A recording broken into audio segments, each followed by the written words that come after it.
Miembro del Frente Independiente Moralizador, pero durante el gobierno de Alejandro Toledo, justamente el FIM, liderado por Fernando Olivera, tuvo una alianza de gobierno con Perú Posible. Gustavo Pacheco, muy buenas tardes, gracias por estar aquí. Gracias, Cristian, encantado de estar aquí.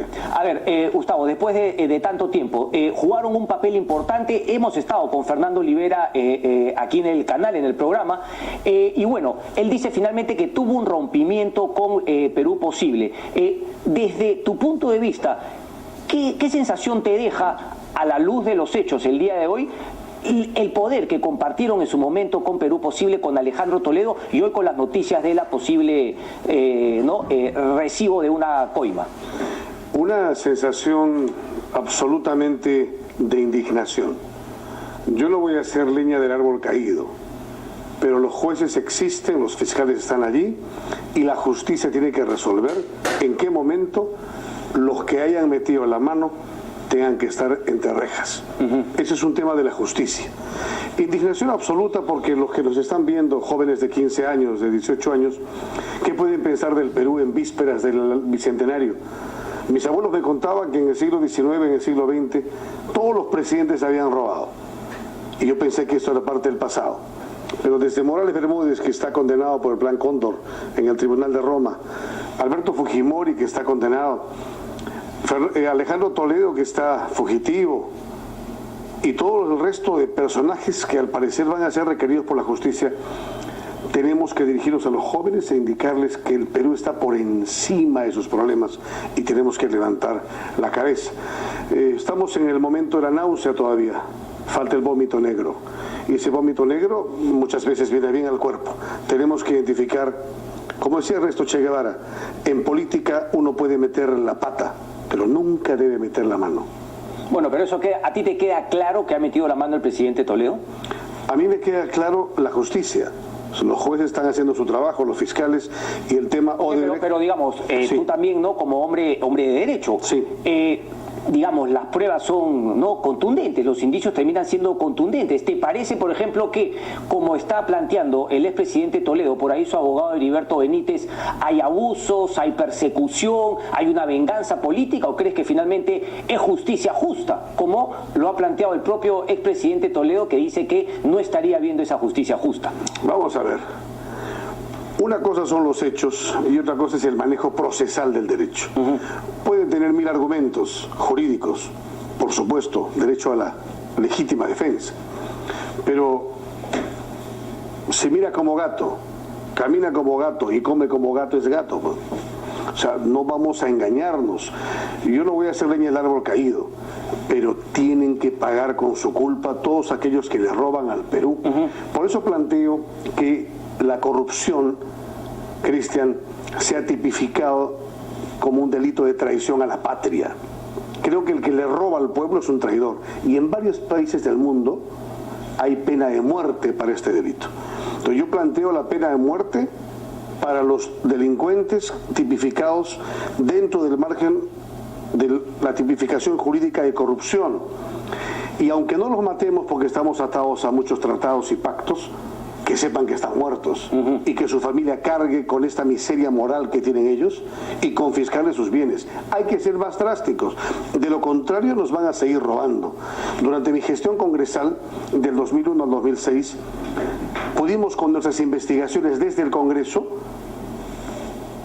encarcelar a 180 altos personajes, congresistas, ministros, empresarios, periodistas. ¿Del gobierno fujimorista? Claro, okay. Porque de aquella dictadura donde se instaló un sistema absolutamente abusivo y expoliador del país, encarcelamos a 180 personas.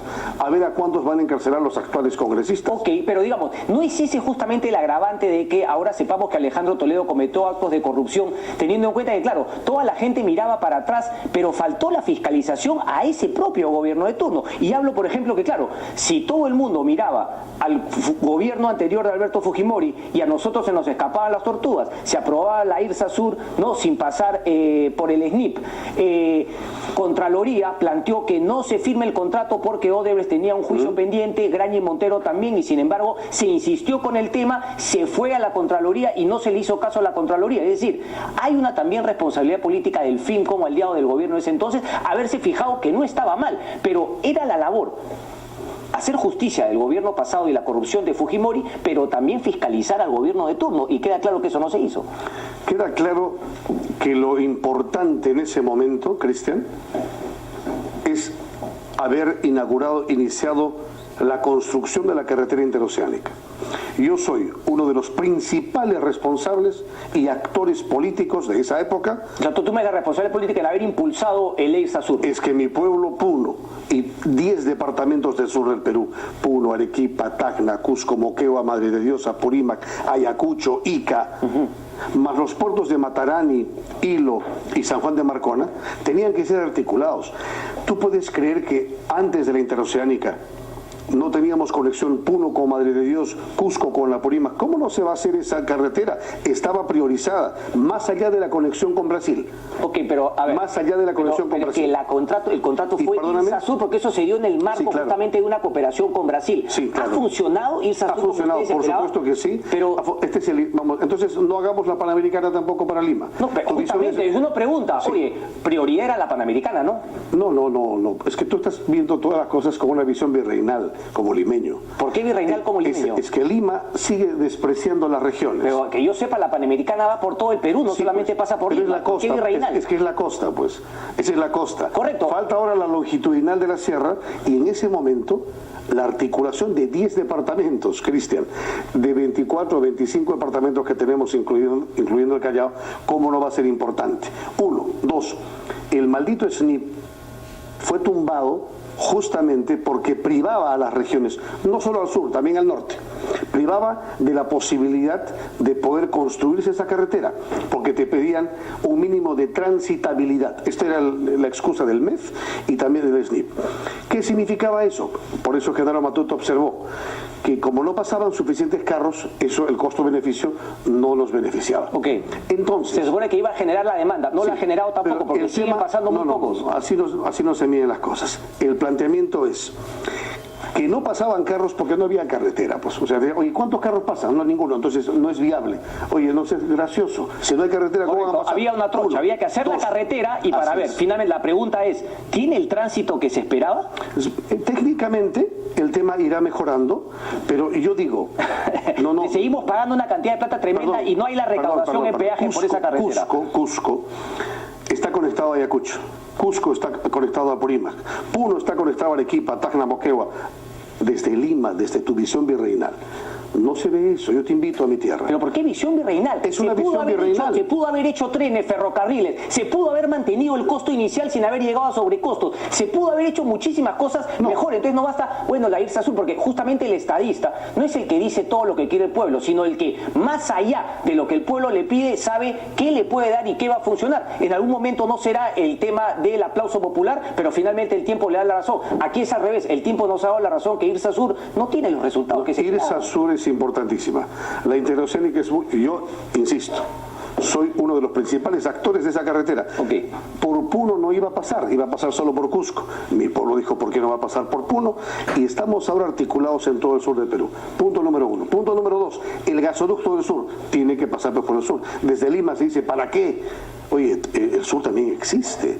Entonces, no solamente Lima, la costa, no, pues acabo de venir de mi tierra, acabamos de estar en la Candelaria, los turistas vienen desde Madre de Dios, desde Apurímac, desde Huancavelica, por esa carretera interoceánica.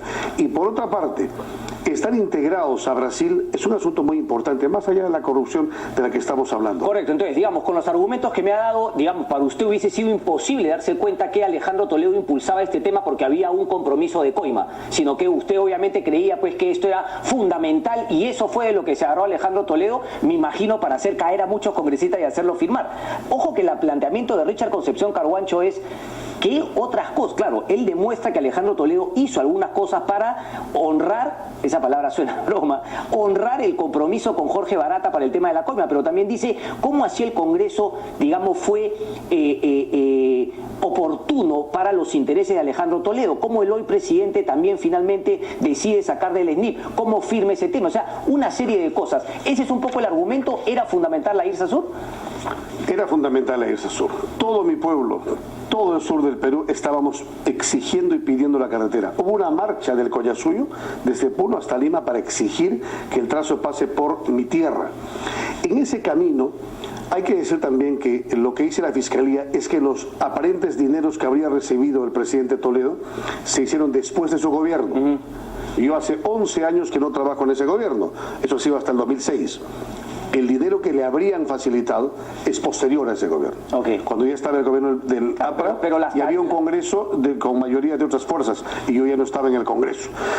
Yo trabajaba de día, otros trabajaban de noche. Yo no trabajaba de noche, yo estaba en el campo de batalla, defendiendo la institución presidencial, para que no haya una vacancia, porque acuérdate que querían vacar a Toledo. Entonces, yo venía de Europa, de una formación de casi 15 años, donde entiendo que el desarrollo es la paz social, la estabilidad jurídica, ¿no? Y lo que significa el compromiso con los plazos especiales que la Constitución marca. Si hay una vacancia presidencial, hay un vacío y se cae la economía. Por esta razón, el pacto que firmó Olivera con Toledo era de gobernabilidad y moralidad. Y hemos servido al pacto con enorme responsabilidad. La vacancia cuando tiene un fin, digamos, no el que la Constitución plantea cuando se dan las causales de vacancia. Cuando se dan las causales de vacancia se tiene que aplicar la Constitución. En ese caso, claro, usted mencionaba que por ahí había una campaña, algunos grupos políticos que lo que querían era vacar a Alejandro Toledo sin justamente de que se den esos requisitos. Pero ahora, usted sale en la conferencia de prensa que ha sacado Panorama en un momento en el cual aparece Fernando Olivera cuando ya había roto con el gobierno diciendo, bueno, ¿y quién fue a solucionar el tema con la Contraloría? Y yo. ¿Cuál es su posición al respecto? ¿Fue un facilitador, Fernando Olivera? Acabo de explicar. A mí me tocó el trabajo de convencer a Fernando Olivera y a Alejandro Toledo para que se hiciera la interoceánica. Lo acabo de decir desde el comienzo. Porque Toledo es ancashino, Fernando Olivera es limeño, no tienen esta visión del sur. Entonces yo les expliqué a ambos por qué era importante tejer las autopistas y las carreteras en la interoceánica del sur. ¿En qué año siente usted que lo convence? Hemos convencido el 2002-2003, porque el 2001 Valentín Paniagua toma nota de eso, el 28 de julio del 2001, Paniagua dice, hágase la interoceánica solo por Cusco. ¿Y usted los conversa? Y nosotros hacemos una marcha el Collasuyo desde Puno hasta Lima. O sea que Alejandro Toledo ya estaba convencido de hacer la IRSA Sur, pero el tema de Puno lo amplía, ¿o usted lo convence a Alejandro Toledo? Nosotros convencimos a Toledo y Olivera para que se amplíen todo el sur y lo entendieron. Un año después, año y medio después, viajamos a Brasil reiteradamente a ver al presidente Lula da Silva. O sea que usted estuvo de acuerdo en que también se le excluya del SNIP. Es que el SNIP impedía que se construyera. ¿Por qué cosa PPK ha anulado el SNIP? Porque era el maldito SNIP en contra del desarrollo de los pueblos. Entonces, ¿usted cree que todas las obras que se han hecho han sido bien, independientemente de la sobrevaloración y las coimas que se han hecho? Una cosa son las coimas, los delincuentes tienen que pagar con lo que se llevan. Que paguen. Pero entonces, ¿para qué la interoceánica, ¿para qué crear el SNIP si finalmente en su momento el SNIP se creó para poder filtrar las obras, para que no haya tanta facilidad que la gente pudiese hacer obras innecesarias que no tuviesen un buen costo-beneficio. Pero si tú has estado en Europa, Cristian, si tú has estado en Estados Unidos, en Chile, ves la articulación que hay entre las regiones o los departamentos. Eso es lo que ha logrado la interoceánica. Maravillosa obra. Yo respondo por la obra de la interoceánica en el sur. Lo que hayan robado, lo que hayan sobrevalorado es tema de los fiscales y los jueces. Pero no, es tema de los gobiernos que permitieron también esos robos. No, es que el gobierno tiene que acatar lo que quiere la población. La población quería la interoceánica del sur, tanto así que también hubo una interoceánica en el norte. No es así, mañana nos piden otra cosa y el gobierno tiene que hacerlo también. ¿Y para qué están pues los gobiernos si no es para obedecer al pueblo? Obedece, pero esa es la dictadura de las mayorías. Yo creo que es importante, atiende. El gasoducto del sur tiene que hacerse y tiene que pasar por Puno. Tiene que haber un gasoducto del sur para ser competitivos en el mundo. Mira, Lima es una ciudad-estado. Lima es un país aparte del Perú. El Perú sigue su rumbo y a Lima no le importa mucho el desarrollo de las regiones. Bajo esta arquitectura constitucional, el desarrollo de Huancavelica, Ayacucho, Cajamarca vendrán 300 años. ¿Qué han dicho las autoridades de esas regiones? Por ejemplo, el tema de la macrorregión sur, entre todos se pelean. O sea, entonces me parece un poquito, ¿no? Y aquí en Lima no se pelean. Bueno, Lima únicamente, y cuando justamente no las fuerzas del sur podrían unificar, tener proyectos propios, pero vemos que eso tampoco es así. A ver, en Lima Lima no hay conflictos entre límites, entre Magdalena, San Isidro, también hay conflictos, ¿no? Pero con una mirada más fría, más objetiva, Cristian, aquel gobierno del presidente Toledo y Fernando Olivera, del Frente Independiente Progresador y Perú Posible, fue un buen gobierno. Ok, entonces sí admite que Fernando Olivera fue quien va a la Contraloría y hizo el trabajo, ya que usted los había convencido, para que la Contraloría, digamos, no insista con el tema de que ese contrato no se podía firmar. El propio Congreso de la República, por unanimidad, votó a favor. Ok, pero ¿por qué de esta obra? Montero? O sea, ¿por qué no vincular directamente Irsasur con estas dos empresas que no podían contratar con el Estado? Esa adjudicación forma parte del Poder Ejecutivo y del Ministro de Transportes y de Proinversión, que en su momento lo hicieron. Yo estaba en el Congreso, yo no tengo nada que ver con el Poder pero ahí Ejecutivo. También hay responsabilidad. Entonces, ¿por qué haber insistido? Porque ahí se concatena la promesa de Coima Alejandro Toledo. Es que ¿sabes qué pasa? Quitando ese tema de coimas, Cristian, es muy fácil predecir el pasado, porque tú estás prediciendo el pasado. Hay que mirar hacia el futuro. No se predice el pasado, se mira el pasado, ¿ok? Y obviamente se puede hacer los vínculos en donde el futuro hay que mirar el pasado para no cometer los mismos errores al futuro. Lo que pasa concretamente, esa carretera tenía que hacerse en ese gobierno o en otro. En bendita hora está hecha y ahora tú puedes ir desde Tacna hasta Brasil, desde Madre de Dios hasta Chile, desde Puno puedes ir hasta Apurímac o Huancavelica. El sur está integrado y si tienes razón tenemos que articularnos un poquito más. Gustavo Pacheco, un placer como siempre. Muchísimas gracias y por favor vente al sur. ¿Conoces el sur? Por supuesto que iba al sur. Te voy a visitar a Puno. Ahora va a ser un honor. Causachun, Perú. Jayaya, Perú, vive ¿Vas a entrar a política nuevamente? Bueno, yo estoy en política hace muchos años. Pero bueno, jamás he tenido ninguna... A través de ahora de una ONG, pero vas a entrar nuevamente, ¿no?, al ruedo político. No, ninguna ONG, no. Bueno, es un Instituto Internacional de Gobierno. Yo presido un Instituto Internacional de Gobierno donde formamos gobernantes, desde la moral, desde la ética y la ¿Tienes algún gobernante ya ejerciendo función pública? Sí, han habido varios ya, ¿no? Varios congresistas, alcaldes que se han formado con nosotros. Dame un par, por ejemplo. ¿Has hecho buen trabajo formándolos o no? ¿Quiénes, por ejemplo? El presidente de la AMPE, por ejemplo, ¿no? Oscar Benavides, ¿no? El congresista William Monterola, el congresista Julio Gagó, ¿no? Otros alcaldes de la capital y del interior. Está bien. Gustavo Pacheco, nuevamente. Te esperamos en el instituto. Un placer. Muchísimas gracias. Pausa y regresamos.